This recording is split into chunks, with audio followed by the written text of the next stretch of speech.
Vraiment, professeur. Avec des haltères de combien? 4 kilos. Ouais, 4 T'es kilos. sérieux quoi? Tu déconnes quoi? Non, mais. Qu'est-ce que tu vas faire avec ça? Ouais. Montre.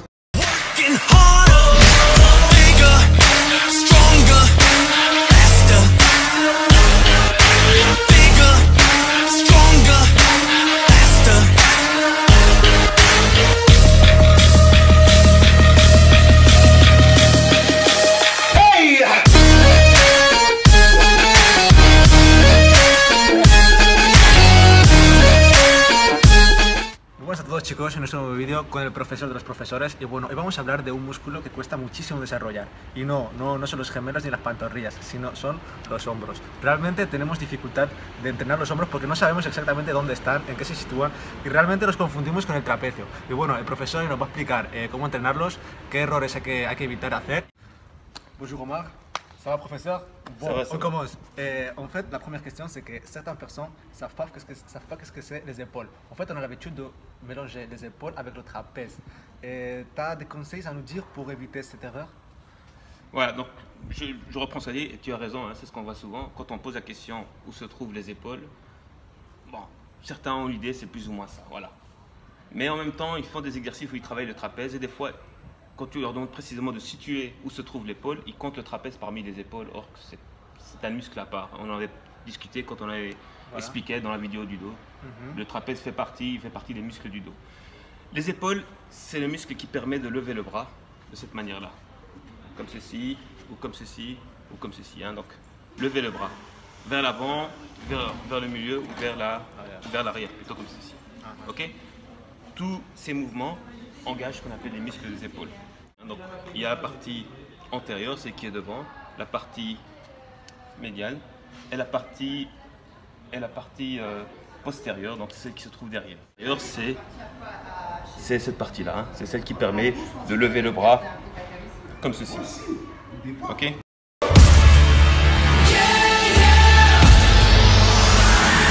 I'm on fire, I'm hot to the touch. Strike like a match, I'm burning up. I'm on fire, no you can't get enough. So wired, lightning in my veins. Cranking it up cause I like the pain. I'm on fire, so hot to the touch. Hot to the touch. I was made to win. Look out, I'm going in. I'm a living legend.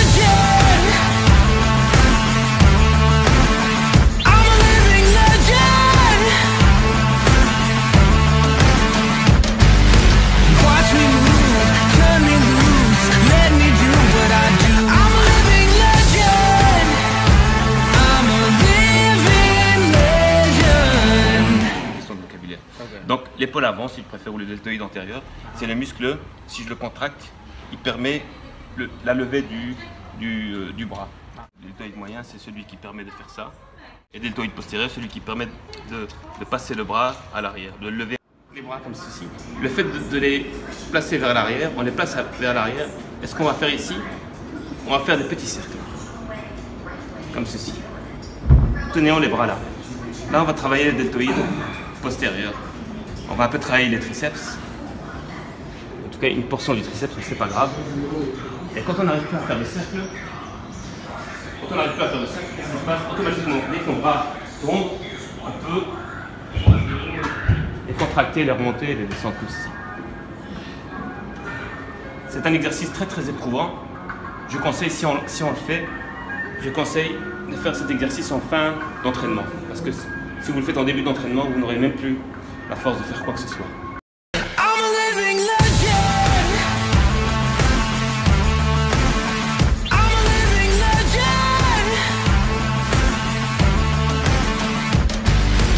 Watch me. On voit partout des bodybuilders, de tout le monde qui s'entraînent, qui ont l'habitude aussi d'entraîner les épaules avec des haltères. En fait, tout le monde dit que les meilleurs exercices sont avec des haltères et tout, mais vraiment, on ne voit pas de résultats en fait. Moi, je m'entraînais les épaules pendant 1 an avec des haltères et tout, mais j'avais pas de résultats en fait. Un jour, j'étais à la salle et Omar il est venu là, il m'a expliqué tout ça en fait. C'est logique en fait. Tu peux nous expliquer quelle différence il y a entre entraîner les épaules avec les haltères et avec la machine à poulie? Oui, Les haltères sont très bien. Hein. Je ne vais pas cracher sur les haltères. On n'a pas cette mot. Ouais, je t'explique maintenant. Non, je vais l'expliquer, pas de souci. Okay. J'utilise les haltères. Maintenant, après, si tu me dis quel est le plus efficace, la machine à poulie ou les haltères, bah, si une machine à poulie est libre dans une salle, c'est celle-là que je vais utiliser, plus que les haltères. Hein. Après, on va expliquer le travail d'ensemble avec cet exercice-là, mais ça je le mettrai à part, mais pour tous les exercices d'isolation, parce qu'ici on parle d'isolation. Isolation, c'est quand on cherche à travailler un muscle à la fois. Donc si on prend le cas de l'épaule, l'épaule c'est 3 muscles, hein, comme je vous avais détaillé au début de la vidéo. Si on cherche à isoler l'épaule, donc on cherche à travailler chaque deltoïde à part. Pourquoi est-ce que la machine à poulie est plus intéressante qu'une haltère? Le problème de l'haltère, c'est que c'est un poids. Et donc, tout ce qu'il peut fournir comme résistance, c'est une résistance verticale. Ça veut dire que lorsque je vais commencer, si je fais cet exercice-là, un instant, si je fais cet exercice-là avec une haltère, en fait, quand je vais commencer là, le poids il est vers le bas, donc ce que je vais faire, je ne vais pas pouvoir le lever. Donc ce que je vais faire, de là à là, je ne vais pas beaucoup travailler. À partir de ce moment-là, je vais commencer à travailler l'épaule. Pourquoi? Parce que le poids est vertical et je vais dans le sens contraire du poids. Donc je vais dans le sens contraire du poids, donc le poids donne une résistance et de là à là, je vais commencer à travailler les épaules. Mais la partie qui se trouve d'ici jusqu'ici, je ne vais quasi pas la sentir. Le problème, c'est que l'épaule, c'est un muscle qui permet au bras de partir de là jusqu'à là, si on veut le travailler. Hein. Donc, si vous voulez, l'épaule, il est en hyper-extension lorsqu'il est comme ça, et il est en hyper-contraction lorsqu'il est comme ça. Et vous perdez toute une zone de travail. Pourquoi? À cause du poids, parce qu'il ne fournit qu'une résistance verticale. Tandis que si vous prenez une poulie et vous commencez à tirer, vous avez déjà une résistance. Donc, vous commencez déjà à travailler l'épaule dès maintenant. Avec le poids, quand vous êtes comme ça, vous ne travaillez quasi pas l'épaule. Donc là, vous commencez déjà à travailler l'épaule. Donc l'épaule travaille sur cette longueur-ci que vous perdez lorsque vous faites des haltères. Et vous continuez à le travailler. Pourquoi? Bah, le câble va changer de direction. Il va toujours rester opposé au mouvement. Donc le travail de l'épaule sera complet avec une poulie.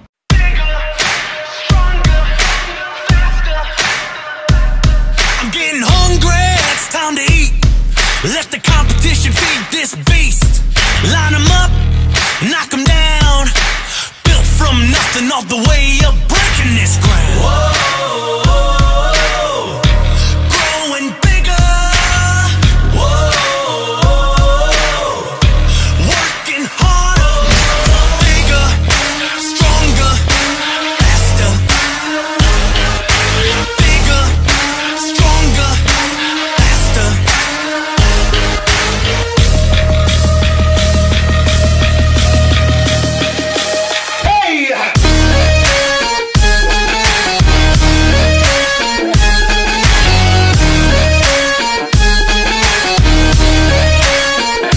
About to explode, look out. No pain, no gain, no doubt. Round for round, pound for pound. I was built from nothing off the way up, breaking this ground. Whoa, growing bigger. Whoa, working harder, bigger, stronger, faster. Bigger. Si on pousse plus avec un bras, on peut le développer plus qu'un autre. On peut avoir un épaule plus grand que l'autre. Ça existe ça? Ben, c'est toujours le même problème. Hein. Si vous prenez une barre guidée, on appelle ça une barre cohérente, une barre guidée, comme la machine que j'avais montrée avec les pecs.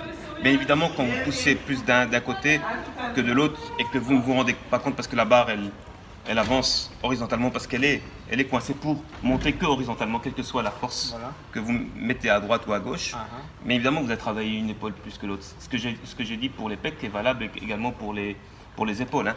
Moi, je préfère le faire avec des haltères pour éviter ça. On pourrait le faire avec une barre, mais une barre libre.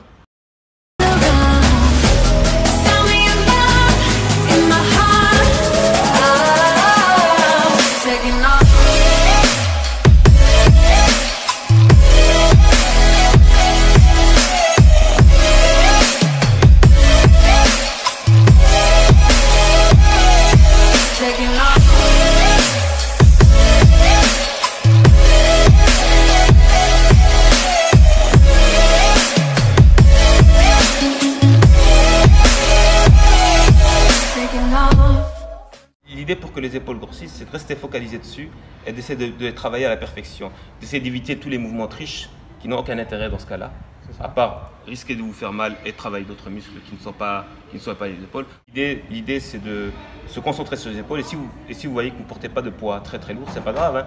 Si vous faites bien le mouvement, comme il faut, vous concentrez sur les épaules, le muscle travaille et le muscle va commencer à trouver le poids que vous utilisez plus simple. Et donc là, vous allez augmenter petit à petit et vous pouvez monter à des poids très impressionnants tout en gardant un mouvement très propre.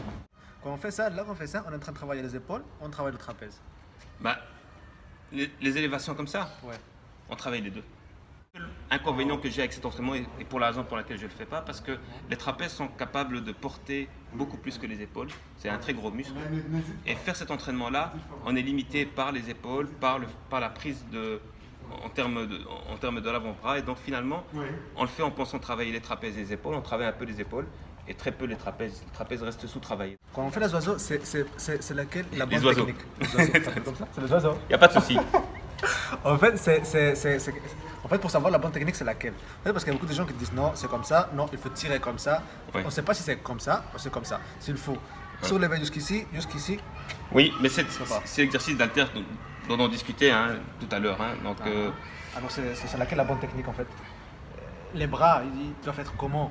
Si on doit tirer les bras comme ça, on laisse comme ça. On doit tirer avec le trapèze? Non, certainement pas. Ici, ce qui est bien, c'est que bon, dans certaines salles, il y a une machine qui te guide automatiquement pour faire ce fly, c'est ça que tu veux dire? Oui, c'est ça. Voilà, qui te guide automatiquement pour le faire. Donc le faire sans bouger le trapèze, le faire comme ça. Et si tu remarques bien, la machine qui te guide ne te permet pas d'avoir les bras tendus. Avoir les bras tendus ne sert absolument à rien du tout.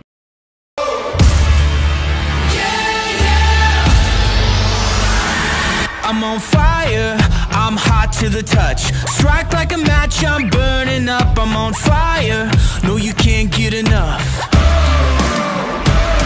So wired, lightning in my veins. Cranking it up cause I like the pain. I'm on fire, so hot to the touch. Hot to the touch. I was made to win. Look out, I'm going in. I'm a living legend. I'm a living legend. Watch me move, turn me loose, let me do what I do. I'm a living legend. I'm a living legend. Ça sera tout. On a tout dit et voilà. Maintenant, je vais chercher tes vidéos. Living legend. Watch me move, turn me